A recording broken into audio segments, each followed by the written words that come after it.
જય બે વિદ્યાર્થી મિત્રો, હું જય બે ગ્રુપ ઓફ સ્કૂલ તરફથી તમારો ધોરણ 9 ના સમાજ વિષયમાં હાર્દિક સ્વાગત કરું છું. આપણે પાઠ 16 બતાવ્યા પછી એની પછીનો પાઠ છે પાઠ 17 કુદરતી વનસ્પતિ. હવે આમાં તમે કુદરતી પણ લખવાની જરૂર નથી, કારણ કે વનસ્પતિ એ કુદરત જ છે. કારણ કે વનસ્પતિ વગર આપણું જીવન ક્યારેય પણ શક્ય નથી. ચાલો આપણે તેની પ્રસ્તાવનાથી શરૂઆત કરીએ. વનસ્પતિ જગત એ માનવ જીવન માટે એક અનિવાર્ય અંગ છે. શું કીધું તમને? કે વનસ્પતિ જગત છે તે માનવ જીવન માટે એક અનિવાર્ય અંગ છે. વનસ્પતિ વિના જીવનની કલ્પના કરવી પણ એક મુશ્કેલ રૂપ બની શકે. હવે તમે વિચારજો કે આવડી મોટી પૃથ્વી છે, જો તેમાં વનસ્પતિનું નામો નિશાન ન રહે તો આપણો જીવ, આપણો જે સજીવ સૃષ્ટિ છે તેનો પણ ક્યારે નામો નિશાન રહી શકતો નથી. આપણા પ્રાચીન શાસ્ત્રને લઈને આધુનિક વિજ્ઞાન પણ વનસ્પતિનું મહત્વ સ્વીકારે છે. કે આપણું પ્રાચીન સાહિત્ય, આપણે જે પહેલાની સંસ્કૃતિ છે ત્યારે પણ ઋષિ મુનિઓએ જંગલો વિશે ખૂબ જ ઘણું કહેલું છે, કે તેના મહત્વ વિશે અઢળક વાતો કહેલી છે. તે મહત્વની સાથે આપણું જે આધુનિક એટલે અત્યારનું જે યુગ છે ને તેમાં પણ વૈજ્ઞાનિકોએ શું કીધેલું છે કે વનસ્પતિનું અઢળક પ્રકારનું મહત્વ છે. ભારતના વૈવિધ્યસભર કુદરતી વનસ્પતિ ધરાવે છે. કે ભારતમાં વૈવિધ્યસભર ઘણી બધી અલગ અલગ પ્રકારની કુદરતી વનસ્પતિઓ ધરાવે છે. વનસ્પતિની વૈવિધ્યની દ્રષ્ટિએ ભારતના વિશ્વમાં 10મું અને એશિયામાં 4થું સ્થાન ધરાવે છે. કે ભારતની જે વૈવિધ્ય પ્રમાણેની જે બધી વનસ્પતિઓ છે તેની દ્રષ્ટિએ ભારતનું કેટલામું સ્થાન છે? વિશ્વમાં 10મું સ્થાન, અને આ એશિયા ખંડ છે એમાં આપણું 4થા નંબરનું સ્થાન છે. વૃક્ષોના સમૂહને જંગલ કહે છે. તમને વ્યાખ્યા આપી દીધી કે જંગલ કોને કહેવાય? કે વૃક્ષોના સમૂહને જંગલ કહેવામાં આવે છે. જે વૃક્ષો માનવીની સહાયતા વિના કુદરતી અવસ્થા ઉગે છે તે વૃક્ષોને સમૂહને કુદરતી વનસ્પતિ કહેવામાં આવે છે. શું કીધું તમને? કે જે વૃક્ષો માનવની સહાયતા વિના, એટલે કે માનવની મદદ વિના જાતે જ ઉગે છે તેને શું કહેવામાં આવે છે? કુદરતી વનસ્પતિ કહેવામાં આવે છે. હવે આપણે જોઈએ કુદરતી વનસ્પતિ. ભારતની કુદરતી વનસ્પતિમાં રહેલી વિવિધતા નીચે મુજબના કારણો સર્જાય છે. કઈ કઈ વિવિધતા એ કોના કારણે થાય છે? કે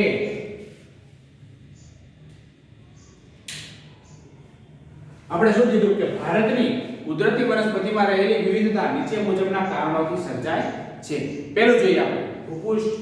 ભૂપૃષ્ઠ એટલે કે આપણે ક્યારે જે જમીન સપાટી છે એ ક્યારે આપણા ભારત દેશમાં એક સમતલ દેખાણે કે અહીંથી માંડીને છેલ્લે સુધી સમતલ જમીન છે નહીં.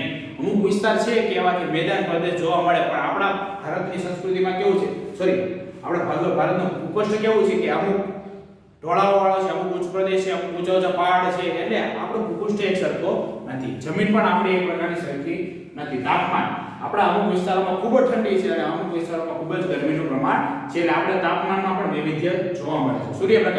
સૂર્યપ્રકાશમાં પણ વિવિધતા જોવા મળે છે. કે અમુક આપણે કયા કર્કવૃતમાં આપણે મધ્ય રેખામાંથી, ભારતના મધ્ય રેખામાંથી પસાર થાય છે, અને મધ્ય રેખામાં જ્યાં કર્કવૃત પસાર થાય છે ત્યાં સૂર્યના કિરણોનું પ્રમાણ થોડું વધારે જોવા મળે, અને ત્યારે નીચેના ભાગમાં વધારે.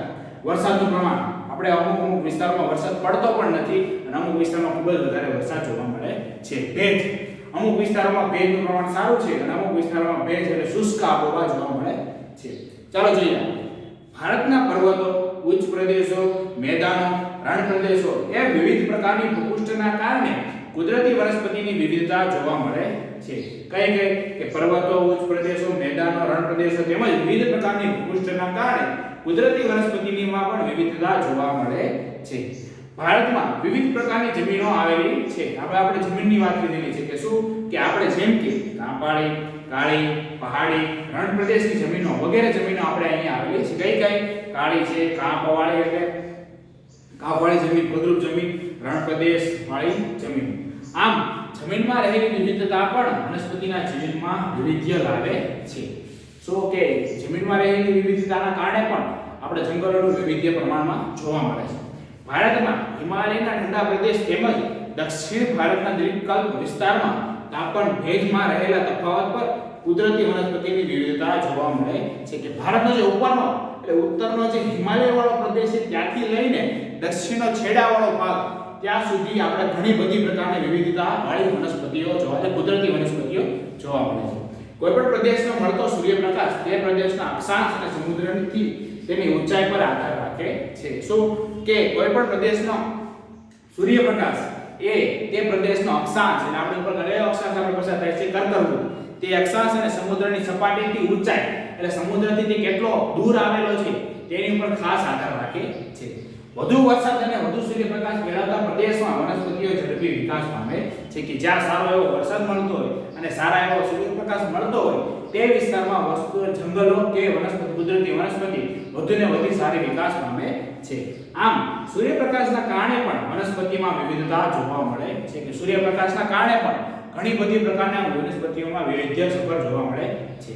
ભારતમાં વરસાદનું વિતરણ અસમાન છે તેના કારણે પણ વનસ્પતિમાં વિવિધતા જોવા મળે છે કે વરસાદનું પણ આપણે ઉપર જોઈ લીધું ને કે વરસાદ અમુક વિસ્તારોમાં સારો પડે અમુક વિસ્તારમાં ખૂબ જ ઓછો પડે છે રેડી એટલે તેમાં પણ વિવિધતા જોવા મળે તેના કારણે વનસ્પતિમાં પણ વૈવિધ્ય જોવા મળે છે. ભારતમાં લગભગ 5000 જાતના વૃક્ષો જોવા મળે છે. કેટલા? આપણા ભારતમાં 5000 જેટલા જાતના વૃક્ષો જોવા મળે છે. લગભગ 450 જાતના વૃક્ષો વ્યાપારી દ્રષ્ટિએ ખૂબ જ ઉપયોગી છે. આ 5000 માંથી 450 જેટલા આપણે ડેઈલી રેગ્યુલરમાં ઘણી રીતે ઉપયોગી છે. આ ઉપરાંત લગભગ 15000 પ્રકારના ફૂલવાળા છોડ થાય છે. શું કીધું કે 15000 જો 5000 હતા એ તો વૃક્ષ હતા. વૃક્ષને છોડમાં તમને ફરક પડે ખબર પડે છે કે વૃક્ષ હોય એટલે મોટા મોટા ઊંચા ઊંચા ઝાડ હોય એને વૃક્ષ કહેવાય અને છોડ કોને કહેવાય જે આપણે કપાસના છે જે બાજરીના છે બધા જે એને શું કહેવાય છે છોડ. આ ઉપરાંત લગભગ 15000 પ્રકારના ફૂલ છોડના છોડ જોવા મળે છે જે વિશ્વમાં લગભગ 6% જેટલા છે કે જે વિશ્વમાં કેટલા ટકા છે 6% ભાગ આપણે ભારતમાં આવેલો છે. અપુષ્પ વનસ્પતિ જેવા કે હંસરાજ, શેવાળ, કુંજાઈ વગેરે પણ આપણા દેશમાં જોવા મળે છે. આમાં આપણે વધારે નહીં ખબર પણ આપણે શેવાળ ખબર છે કે આપણે જ્યારે વરસાદ પડે ત્યારે આપણે જે લીલું લીલું ઘાસ જેવું દેખાય ને આપણે ધાબા ઉપર એને શું કહેવાય છે શેવાળ. એટલે આ એક પ્રકારની વનસ્પતિ છે તેને આપણા દેશમાં જોવા મળે છે. ભારતના પ્રાચીન સમયથી ઔષધિ ઉપયોગમાં ધરાવતી વનસ્પતિઓ પ્રખ્યાત છે કે ભારત આપણો ઘણી બધી વર્ષોથી આપણા જે પહેલાના સાધુઓ થઈ ગયા છે તે લોકોએ પણ તે સમયમાં પ્લાસ્ટિક સર્જરી કરી એટલે તમે વિચારી શકો કે તે સમયમાં જે ઔષધ હશે એની પાસે તો હોમિયોપેથિક ટીકડા નહોતા.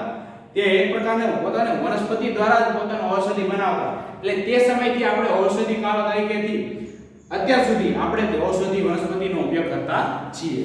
આયુર્વેદમાં લગભગ 2000 ઔષધિ વનસ્પતિનું વર્ણન કરવામાં આવ્યું છે. આપણે ભારતની માત્ર 2000 જેટલી વનસ્પતિઓ આપણે ઔષધિ તરીકે ઉપયોગ કરી શકીએ છીએ.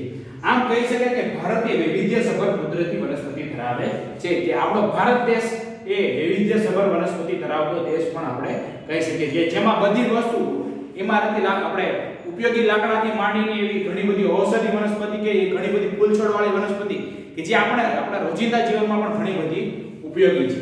હવે એની પછીનો ટોપિક છે કુદરતી વનસ્પતિના પ્રકાર. એની પછીનો ટોપિક છે કે કુદરતી વનસ્પતિના પ્રકાર. કોઈ પણ વનસ્પતિના અસ્તિત્વ અને વિકાસ ત્યાંની આબોહવા ઉપર આધાર રાખે છે. આબોહવા એટલે કે કોઈ પણ વિસ્તારની હવામાનની 35 વર્ષથી તેથી વધુ રહેવાની જે ટકી રહેવાની જે સમસ્યા છે તેને શું કહેવામાં આવે છે?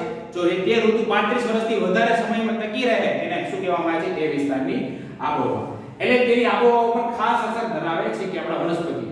સમાન આબોહવા ધરાવતા પ્રદેશમાં સામાન્ય સમય વનસ્પતિ જોવા મળે છે. શું કે સમાન આબોહવા ધરાવતા પ્રદેશમાં સામાન્યતઃ સમાન વનસ્પતિ જોવા મળે છે કે જ્યાં સમાન આબોહવા હોય એક સરખી આબોહવા હોય કે શિયાળો ઉનાળો ચોમાસું અને પાછળ પડતા મોસમી પવન આ ચારે ચાર ઋતુનો જો અનુભવ થતો હોય તો ત્યાં તો એક સરખા જોવા મળે પણ જો કાઈ ઋતુમાં ફેરફાર થાય તો આવા પ્રકારની વનસ્પતિમાં ફેરફાર જોવા મળે છે.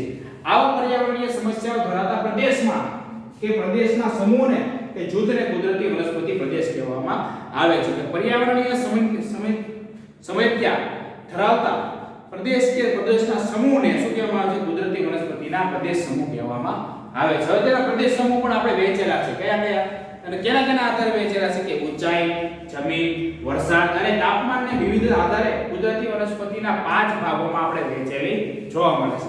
જેમાં પહેલો છે ઉષ્ણકટિબંધીય વરસાદી જંગલો, ઉષ્ણકટિબંધીય ખરાબ જંગલો, ઉષ્ણકટિબંધીય કાંટાળા જંગલો, સમશીતોષ્ણ કટિબંધના જંગલો, ઘાસના મેદાનો અને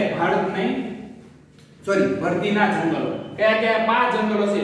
પેલું કયું? ઉષ્ણકટિબંધીય વરસાદી જંગલો, એની જેમ જ ઉષ્ણકટિબંધીય ખરાબ જંગલો. ખરાબ એટલે કે એની વિશે આપણે ડિટેલ્સમાં આગલા ટોપિકમાં જોઈશું કે ઉષ્ણકટિબંધીય કાંટાળા જંગલો, સમશીતોષ્ણ કટિબંધીય જંગલો અને ઘાસના મેદાનો અને ભરતીના જંગલો. આ રીતે અહીં આપણને આ બધા જંગલોના પ્રકાર વિશે કહેલું છે. આપણે એકવાર ફરીથી જોઈ લઈએ કે પ્રસ્તાવનામાં આપણે કુદરતી વનસ્પતિ કઈ રીતે, કુદરતી વનસ્પતિ કોને કહેવાય કે જે કુદરત દ્વારા વિકાસ પામે, એને માનવ નથી ઉગાવતો, પણ જે કુદરતે જાતે પોતે વિકાસ પામે તેને શું કહેવામાં આવે છે? કુદરતી વનસ્પતિ. અને તેના આપણે મહત્વ વિશે પણ કીધું કે પ્રસ્તાવનામાં કે ઘણી રીતે આપણે કુદરતી વનસ્પતિ યોગ્ય રીતે કે અલગ અલગ રીતે પણ આપણે ઉપયોગી છે. હવે કુદરતી વનસ્પતિ વિશે આપણે કીધું કે આપણા અલગ અલગ ભૂપૃષ્ઠ, આબોહવા, તાપમાન અને સૂર્યપ્રકાશને આધારે અલગ અલગ પ્રકારના વનસ્પતિ આપણા ભારત દેશમાં જોવા મળે છે કે જેવા પ્રકારની આબોહવા, માનો આપણે સિમ્પલ તમને ઉદાહરણ આપું કે જે રણ પ્રદેશ છે ત્યાં આપણને થોર, બાવળ એવી વનસ્પતિ જોવા મળે, પણ જ્યાં લીલો વરસાદ પડતો હોય, જ્યાં વરસાદ વધારે પડતો હોય ત્યાં લીલીછમ ઘટાદાર વૃક્ષો જોવા મળે છે. એટલે આબોહવા, વરસાદ, પાણી, સૂર્યપ્રકાશ બધી જ બાબતો વનસ્પતિ ઉપર આધાર રાખે છે. જો સેજ પણ કાંઈ એક પણ વધારાનો ફેરફાર થાય તો વનસ્પતિમાં પણ એવા પ્રકારના ફેરફારો જોવા મળે છે કે આબોહવામાં સેજ ફેર થાય તો આપણા વનસ્પતિમાં ઘણી બધી રીતે નુકસાન પણ થાય છે અને ફાયદા પણ થાય છે. હવે એની પછી આપણે કુદરતી વનસ્પતિના પ્રકાર વિશે કીધું કે આપણે 5 પ્રકાર પાડી દીધા.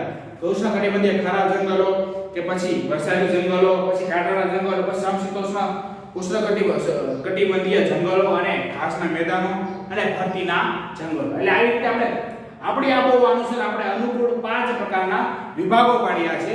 હવે આ 5 વિભાગો છે તે આપણે આગલા વિડિયોમાં જોઈશું. મળીએ પછી.